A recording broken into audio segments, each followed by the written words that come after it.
तनाने आणि धनाने खूप जण तिथे आहेत आणि मनाने खूप जण इथे आहेत. शेवटी मन खातं ना की मला कोणी बनवला, मला लहानाचा मोठा कोणी केला, माझी शुगर फॅक्टरी अडचणीत असताना मला कोणी काय केलं, माझी मार्केट कमिटी अडचणीत असताना कोणी काय केलं, माझ्या इथला कांदा अडचणीत सापडला किंवा कोणी मदत केली, माझ्या इथली जेव्हा साखर पडली तेव्हा कोणी मदत केली. घरातल्या भांडणांसाठी शरद पवारांनी मदत केलेली आहे. घरातल्या भांडणांसाठी म्हणजे इतकं वैयक्तिक प्रेम पवार साहेबांनी प्रत्येकाला दिलंय, तर कुठेतरी माणूस म्हणून होईलच ना. आम्ही का थांबलो? आम्हाला काय इथे काय सोन्याचं गव्हाण मिळणार काय?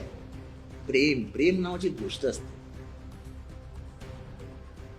आणि म्हणूनच प्रेम अंधळ असतं. अंधळ म्हणजे काय?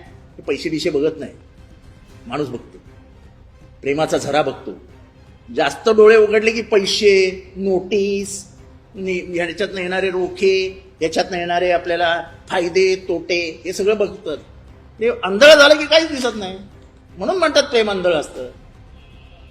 यांच्या उघड्या डोळ्याने यांनी बघितलं बीजेपीकडनं काय काय मिळू शकतं म्हणून गेलं बीजेपीच्या प्रेमात.